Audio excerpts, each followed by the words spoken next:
Log entry, 22:40 hours July 20th, 1944 RAF Scorton Airfield, North Yorkshire, England 422nd Night Fighter Squadron.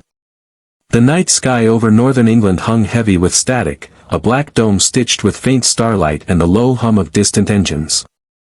Inside the operations room of the 422nd Night Fighter Squadron, cigarette smoke curled around the glowing glass of radar scopes and plotting tables.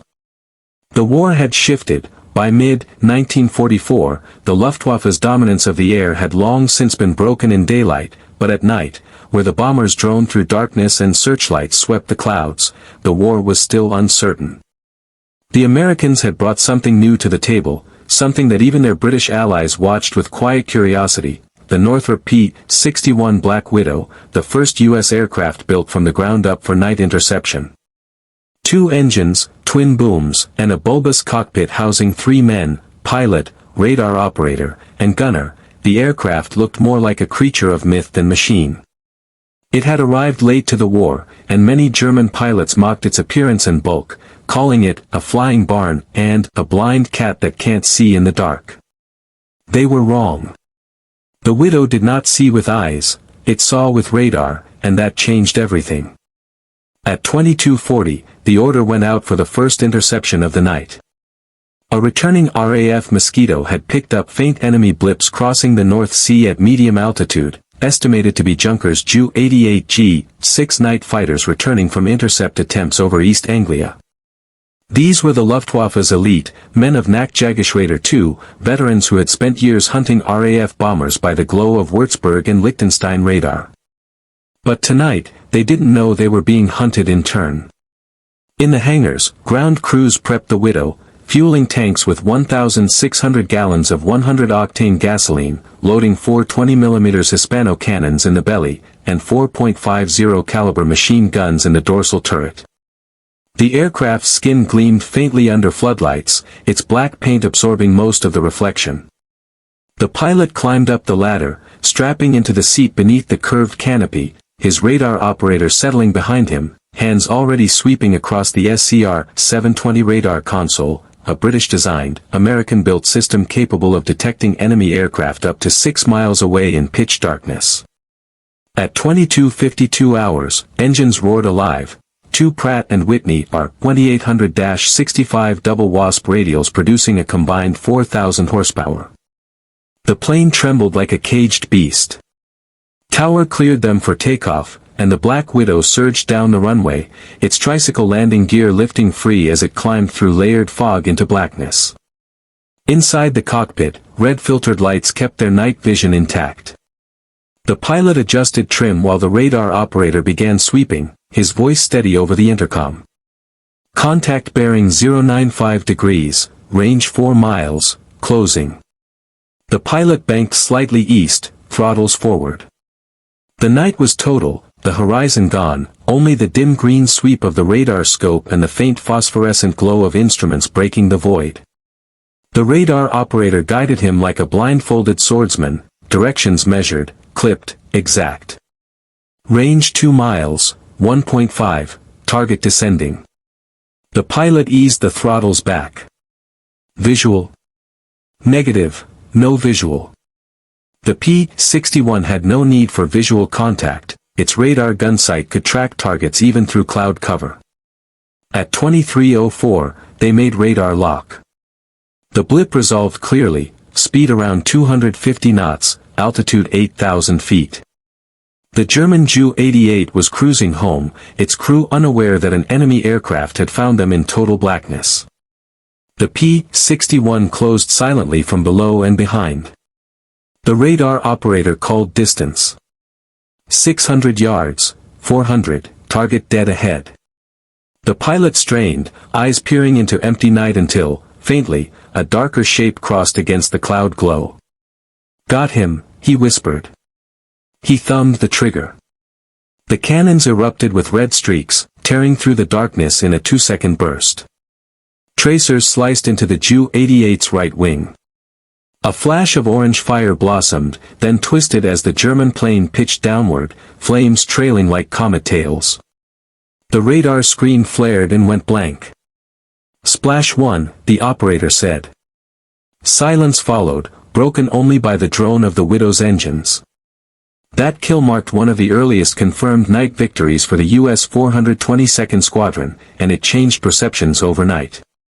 Reports filtered back across occupied France that the Americans had fielded a night fighter that didn't rely on searchlights or moonlight, one that could find and kill in total darkness. German intelligence initially dismissed these as exaggerations, propaganda, or perhaps confusion with RAF mosquitoes. But by autumn 1944, Luftwaffe pilots flying defense over the Rhine began encountering something they couldn't explain. Their radar warning receivers, tuned to detect Allied intruders, sometimes flickered with strange ghost signals, phantom contacts that vanished just before an attack. Crews spoke of unseen fighters that struck from nowhere, often from below, firing short, devastating bursts before disappearing again into black sky. By November 1944, the Black Widow had proven its worth in multiple theaters, from Europe's night skies to the jungles of the Pacific. But the European front was where it truly earned its legend. As the Allies advanced into France and Belgium, the Luftwaffe relied increasingly on nocturnal raids to harass supply convoys and disrupt bomber formations. Hitler's Wild Sow and Zom Sow tactics, once effective, were collapsing under the strain of fuel shortages and Allied radar jamming. The P-61 exploited those weaknesses mercilessly. It could loiter at 22,000 feet for hours, guided by ground controllers and airborne radar alike, then drop like a shadow upon any returning German aircraft. The Luftwaffe's mocking tone began to fade as losses mounted. At forward bases near St. Trond, German pilots started referring to the unknown attacker as the WWII, adopting the English nickname with grim irony. They could not hear it coming. The Widow's twin engines had been tuned for minimal vibration, and its propellers often blended with ambient noise. Many survivors of such encounters reported the same pattern: first, nothing on radar; second, a sudden burst of tracer fire from below; third, flames; then silence. The Germans had prided themselves on their night fighting expertise since 1940, when they had countered the RAF's bomber command with specialized aircraft like the Bf-110F-4 and Ju-88C-6 equipped with Liechtenstein radar. But the P-61's SCR-720 outclassed them in range, clarity, and resistance to jamming. The Widow could detect a Ju-88 before the German even knew an enemy was nearby. As 1945 approached, the Luftwaffe's night operations became desperate. Fuel was scarce, veteran crews were dwindling, and new recruits often had fewer than 30 flight hours before being sent into combat. The Black Widows, meanwhile, grew bolder. They began offensive patrols deep into enemy airspace, hunting over the Rhine and Ruhr valleys. Pilots described the eerie stillness of these missions, the world reduced to radar sweeps and instrument lights, their aircraft gliding unseen through the void while below, the lights of burning cities flickered through cloud gaps. They were hunters of the invisible, masters of the unseen war that unfolded after sunset. By March 1945, the P-61s were intercepting everything from Me-410s to Heinkel 177s trying to ferry supplies or conduct last-ditch bombing runs. Luftwaffe command issued warnings that a new American radar fighter was active at night and that all returning units must vary altitude and approach routes. Yet the Widow's crews learned to anticipate those evasions. Their onboard radar allowed them to plot interception vectors with precision, closing from astern, using ground radar cues, then attacking only when certain. The average engagement lasted less than 90 seconds. The final blow to the Luftwaffe's night arm came in late April, when multiple P-61s operating from captured airfields near Reims intercepted a flight of He-111s carrying staff officers from Berlin to southern Germany. The encounter was over before the Germans realized what hit them. The Widows fired short bursts, 2 Heinkels spiraled into the forest below, and the rest scattered. Intelligence recovered from crash sites confirmed what Allied command already knew: the Germans had underestimated the aircraft that hunted them in total darkness. By war's end, the P-61 had achieved over 120 confirmed kills in Europe alone, a modest number compared to day fighters, but devastating in its psychological effect. It erased the Luftwaffe's final sanctuary, the night sky, and symbolized the end of an era where human vision dictated survival.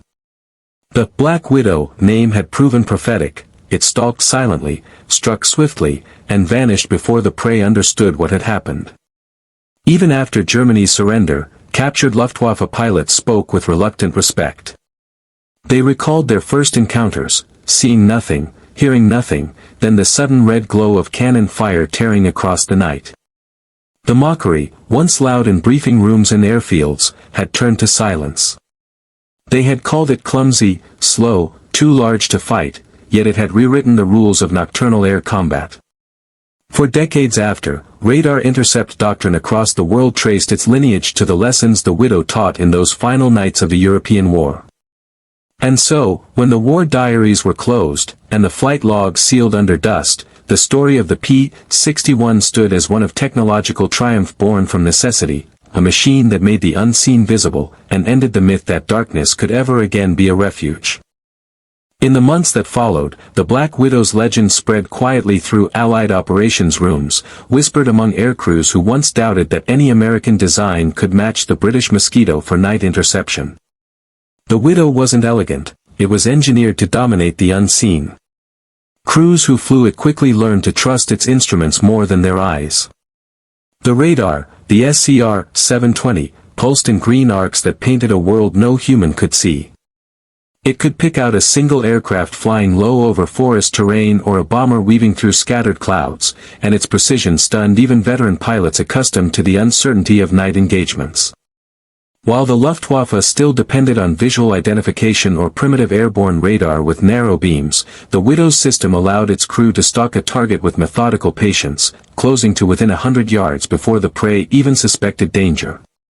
The difference was so decisive that Luftwaffe controllers began instructing their returning night fighters to descend below 3,000 feet and weave unpredictably across the Rhine valleys. But the P-61's radar could track through that, bouncing echoes from hillsides, isolating motion, and filtering noise until only the moving signature of a German aircraft remained. Every tactic the Luftwaffe developed was countered not by new strategy but by technology, the invisible hand that had begun to dictate the tempo of nocturnal warfare. Allied ground controllers, operating under the GCI network, ground-controlled interception, fed the Widow's target vectors throughout the night. The men inside those aircraft lived in darkness, their world reduced to instrument glow and the rhythmic hum of engines running at 2,500 revolutions per minute. They sat wrapped in heavy flight suits, oxygen masks pressed tight, condensation freezing on the edges of their visors. In those conditions, every decision depended on teamwork. The pilot flew blind, the radar operator called directions, and the gunner, if fitted with a functioning dorsal turret, scanned through the perspex dome for any faint silhouette that might emerge. When the order came, bandit sighted, range decreasing, adrenaline cut through exhaustion like a blade. The radar operator's tone sharpened, guiding the pilot's movements with clipped precision, left 10, steady, range 2,000, closing fast. Then came the moment of contact, the instant when a ghostly shadow resolved against the clouds and cannon shells turned theory into fire. It was a new kind of warfare, fought not by eyesight or instinct but by electromagnetic echoes and split-second coordination. Meanwhile, on the other side of the front, German night fighter bases along the Ruhr Valley and in the Low Countries operated under constant strain. By late 1944, fuel convoys had been reduced to half capacity, spare parts were scavenged from wrecks, and radar maintenance crews worked under candlelight during Allied bombing raids. Luftwaffe pilots still took to the air, many flying the Ju-88G-6 or the Bf-110G-4, sturdy machines with heavy armament and onboard radar sets like the FUG-220 Liechtenstein SN-2. These sets emitted long-wave signals easily jammed by Allied countermeasures, and their bulky antennas, Hirschgeweih, or deer antlers, dragged down airspeed. German crews flew on discipline and habit, trusting the instruments that flickered unreliably under interference. What they couldn't see, they feared only in rumor, an American night fighter that didn't appear on radar, that struck without warning, that vanished before defensive fire could be returned. At first they dismissed the stories as misidentified mosquitoes, but soon wreckage told otherwise, shell fragments matching 20mm Hispano rounds, impact angles consistent with attacks from below or behind at close range. Luftwaffe intelligence pieced together reports from multiple sectors, realizing too late that this new intruder was operating with near impunity. In January 1945, as snowstorms swept across the Ardennes and the German army reeled from the failed counteroffensive in the Bulge, P-61 units pushed forward to captured airfields in Belgium and northern France. Night after night, their missions followed the same pattern: takeoff after dusk, orbit over a designated sector, intercept any returning enemy aircraft. They flew without lights, guided only by radar and the faint glimmer of starlight reflecting off snow below. The ground war raged unseen beneath them, columns of armor, burning villages, shattered bridges, but the air war above was quieter, more clinical, fought in brief bursts of violence. Many Luftwaffe pilots never knew what hit them. The WWII's radar operators often recorded that their targets disappeared from the screen within seconds of a firing pass, the signal replaced by diffuse echoes from debris falling through cloud layers. Even when German crews bailed out, few survived the winter temperatures. What truly broke the confidence of the Luftwaffe night arm wasn't the kill count, it was the realization that the Americans had achieved what the Germans once believed impossible: autonomous radar interception from a single aircraft platform. For years, the Luftwaffe had pioneered the concept of the Himmelbett system, ground radar stations guiding fighters toward incoming bombers. It worked efficiently during the early Blitz, when radar coverage and fuel reserves were strong. But by 1945, Allied jamming and bombing had crippled that network. The P-61 didn't rely on any of it. Its onboard radar, combined with long-range radio and powerful engines, gave it total independence. That autonomy meant the WWII could prowl anywhere, over the front, deep into Germany, even along retreating convoy routes. To the Luftwaffe, it seemed to appear from nowhere, strike, and disappear, leaving no trace except burning wreckage and confusion. As American engineers analyzed combat data, they refined tactics further. They learned that German night fighters preferred to climb above bomber streams, dive through from behind, then escape downward to avoid defensive gunfire. P-61 crews began patrolling below those expected tracks, waiting like predators at the bottom of a trap. When the Ju-88 or Bf-110 dropped through the clouds, they flew straight into the WWII's crosshairs. These engagements often lasted mere seconds. A burst of 20mm fire, a flare of orange in the black, then only silence on the radio. Ground radar confirmed kills, but often the crews of the WWII's never saw the impact, they only watched the blip vanish and logged the coordinates. Despite its bulk, the P-61 was agile for its size. With a wingspan of 66 feet and a top speed over 360 miles per hour, it could outturn most twin-engine adversaries. Its twin-boom design allowed remarkable stability during firing passes, and the powered turret, when operational, gave defensive coverage few fighters could match.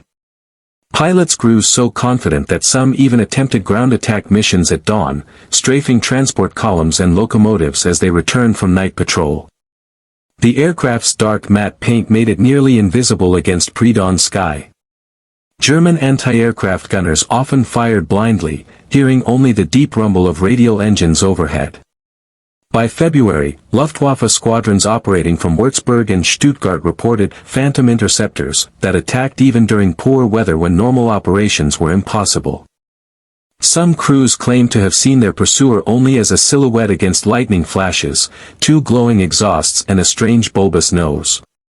Those who survived described its approach pattern as deliberate, methodical, almost mechanical, never rushing the target, always closing from the blind spot. To many, it felt as though they were being hunted by a machine that could think.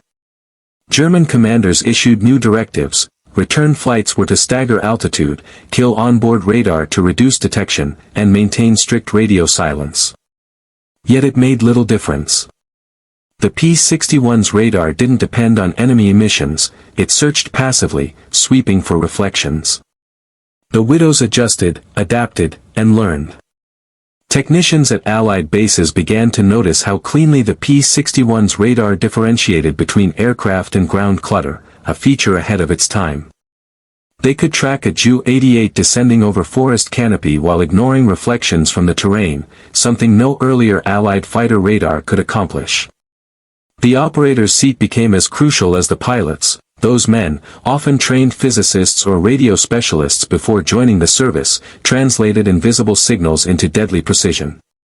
Each interception was an orchestration, ground radar handed off to airborne radar, coordinates relayed through static, the operator guiding the pilot into the strike zone. When it worked, it was a demonstration of mid-20th century technology operating at its absolute limit. The Luftwaffe's mockery, once loud in briefing rooms, had long faded by then. Instead, intelligence reports from captured bases reflected a tone of grudging respect. One translated document, recovered after the capture of Frankfurt Airfield, described the P-61 as an enemy aircraft capable of pursuing our fighters through cloud and night as if in daylight, evidently equipped with superior radar. Another entry lamented the shortage of radar-equipped aircraft to counter it, noting that our night operations now incur losses not from flak or mechanical failure but from an unseen adversary impossible to evade. For a force once proud of pioneering night interception, it was a bitter admission. As the war neared its end, the Black Widow continued to fly nightly patrols, even as its prey dwindled. The Luftwaffe was collapsing, but isolated flights still rose in defiance, training units, courier runs, desperate evacuations. Each one risked encounter with the Widow. And yet, in those final weeks, the missions took on a strangely detached rhythm. For many Allied crews, it was no longer about kills but about control, the mastery of an environment once thought untamable. They had turned the night itself into a weapon. Even as the Reich disintegrated under Allied pressure, the skies over Germany remained perilous terrain, a patchwork of darkness pierced by flak bursts, tracer arcs, and the dull glow of burning cities. For the crews of the P-61 squadrons, those last months were a strange paradox. The missions became easier to complete, but harder to justify. Many of the Luftwaffe aircraft they intercepted were not on offensive raids but on desperate attempts to relocate or surrender.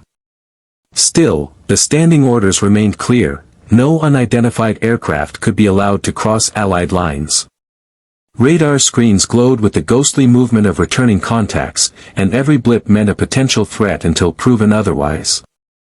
The Black Widow's operators learned to distinguish patterns of motion that suggested enemy pilots attempting evasive maneuvers from the steady, resigned paths of transport seeking a place to land. They rarely had time to confirm before command demanded action. A few seconds of data, a bearing, a range, a decision. Then a trigger squeeze that ended one more fragment of Germany's once formidable air arm. Technicians working the night shift at forward airfields noted how the aircraft themselves had begun to bear scars of constant use. The matte black paint dulled by rain, exhaust stains streaking the nacelles, maintenance patches sealing bullet holes. Yet mechanically, the Widows held together. The Northrop engineers had built them to take punishment: massive wing spars, redundant hydraulic systems, armor plating under the cockpit. Some crews joked that the plane felt more like a flying tank than a fighter. It wasn't elegant, but it was relentless. When weather-grounded lighter aircraft, the P-61s could still fly, heavy enough to ride through turbulence that tossed other planes like paper.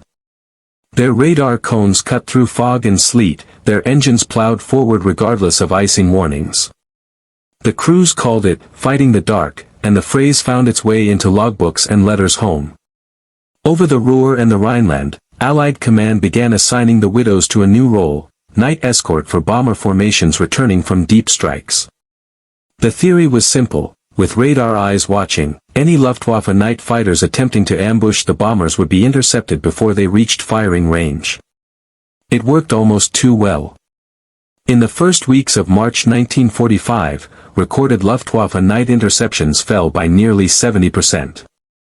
German radar operators reported confusion in their detection networks, complaining that signals were being jammed or reflected in ways they couldn't trace.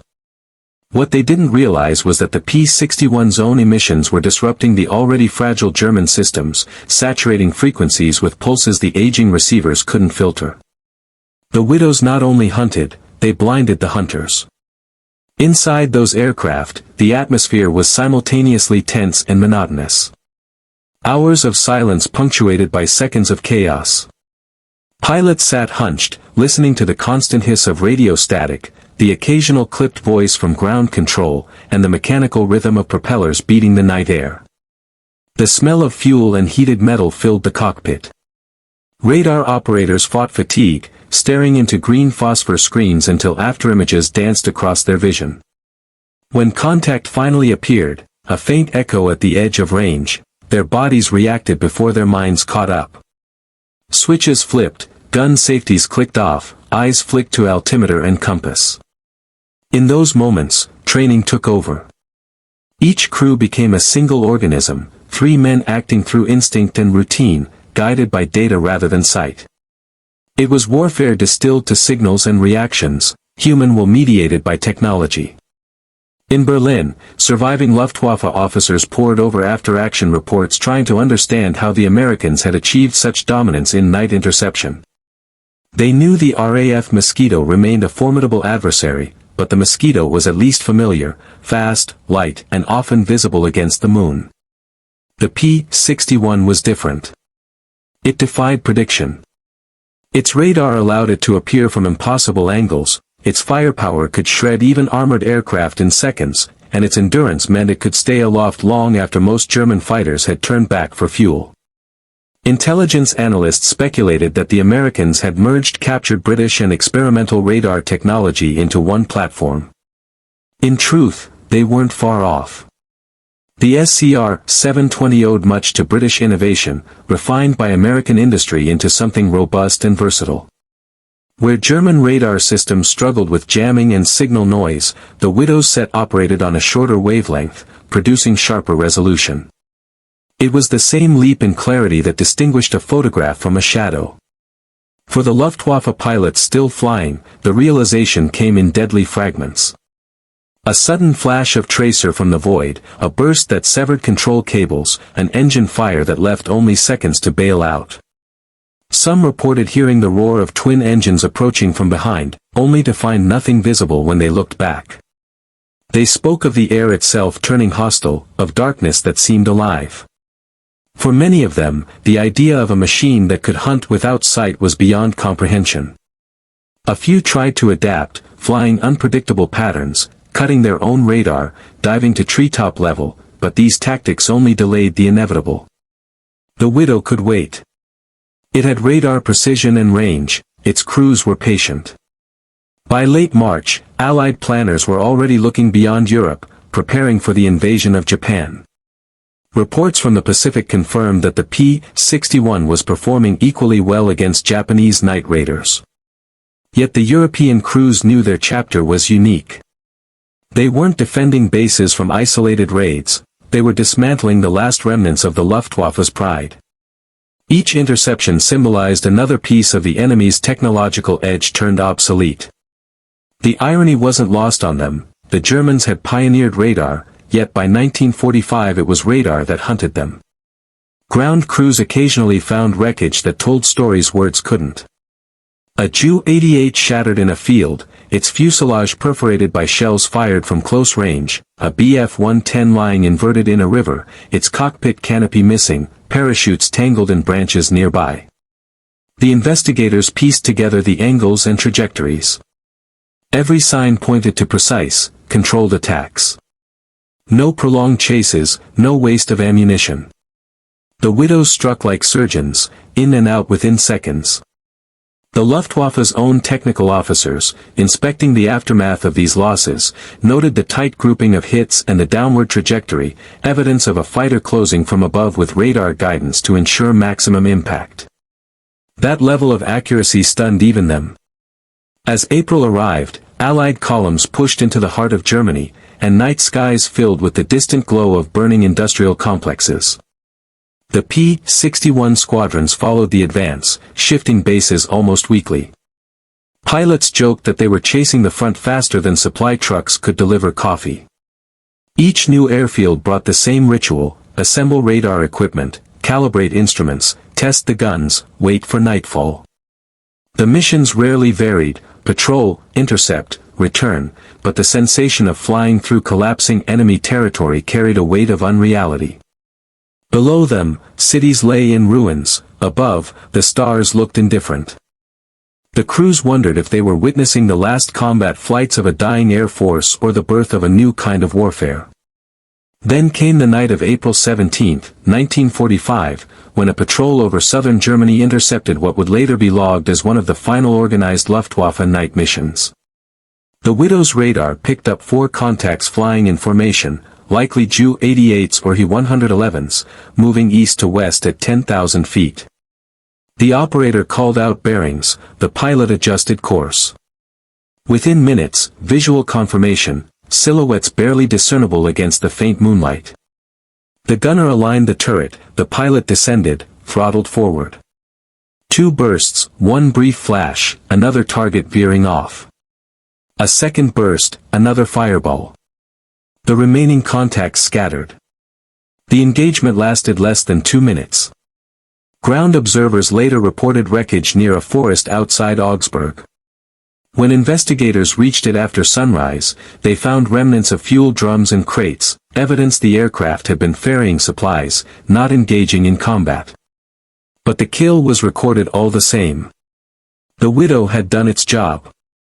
By the time Germany capitulated in May, the P-61 had flown hundreds of sorties with minimal losses.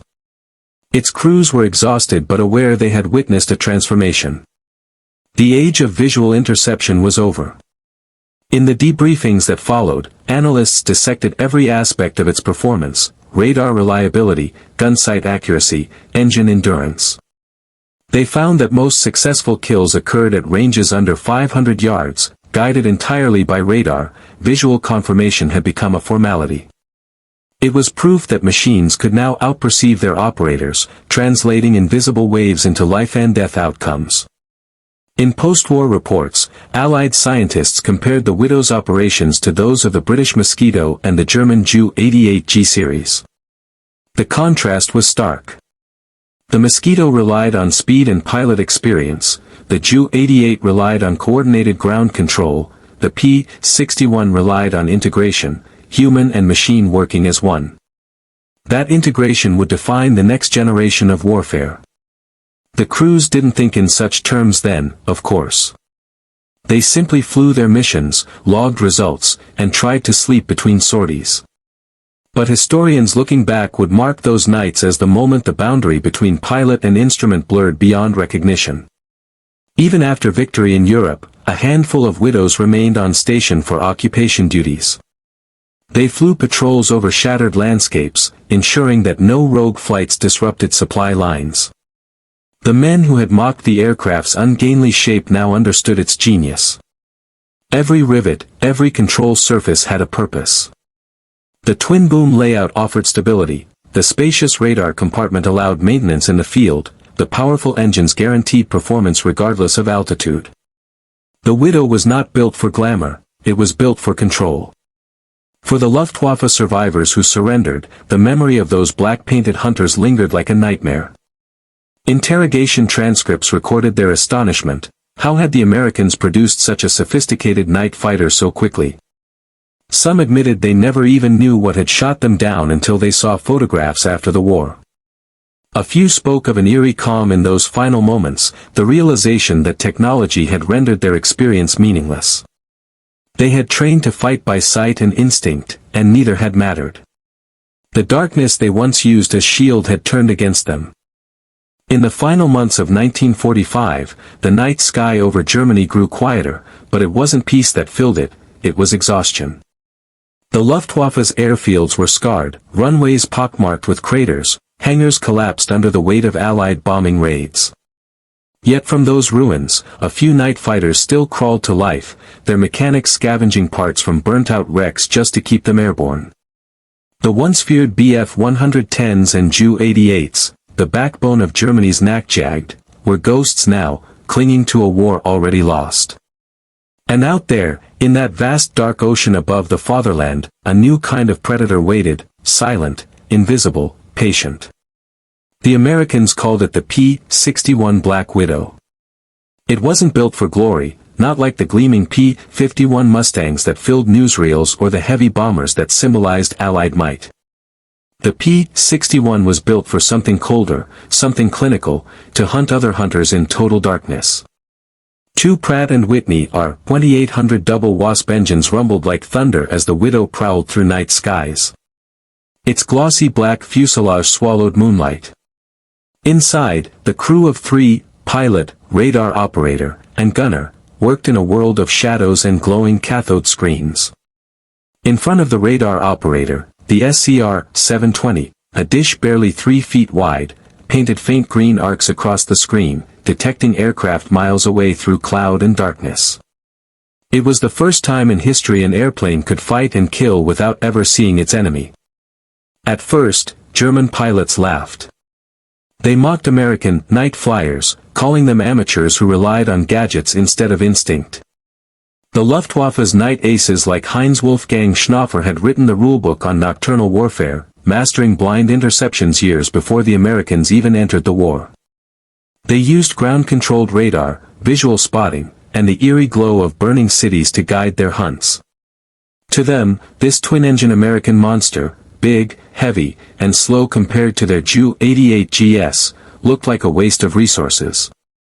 The Americans think machines can replace men, one pilot joked over schnapps in a flak shelter near Bonn. We'll show them what men can do in the dark. But the Black Widow wasn't designed to duel with the living legends of 1943. It was designed to erase the remnants of a dying Luftwaffe. In the spring of 1944, P-61s of the 422nd and 425th Night Fighter Squadrons crossed into England. Their missions were simple: patrol Allied bomber corridors, intercept enemy intruders, and protect advancing ground forces once the invasion began. They were invisible guardians, never seen in daylight, rarely mentioned in reports. Yet by June 1944, their radar operators were picking up German targets over Normandy, Bf-110 stalking Allied bombers, Ju-217s dropping flares for night raids, and Ju-188s trying to harass the beaches. Most never made it home. In the glow of his radar scope, a P-61 operator could see what no human eye could: the heartbeat of an enemy thousands of feet away. Target bearing 030, range decreasing fast, he'd whisper. The pilot would bank gently, throttling down until both dots merged into one. Then the gunner would flip the trigger safety off, his 420mm cannons and 4.50 caliber machine guns ready to tear open the night. The Germans never saw it coming. The radar-guided turret spat fire, and the black sky bloomed with orange tracers. For a moment, a ghostly silhouette appeared, a burning Ju-88 tumbling toward the earth. Then silence again. The Widow vanished back into the void. By winter 1944, word had spread through the Luftwaffe's night squadrons. Reports mentioned a new kind of Allied fighter, one that appeared without warning on radar and never showed its lights. Pilots described a black twin-engine aircraft with a 4-gun turret, attacking from below or behind. Some believed it was British, others thought it was an experimental bomber escort. The term Nachtjäger, night fighter hunter, began circulating among the crews. The laughter had stopped. When the Ardennes offensive erupted in December 1944, P-61s flew around the clock.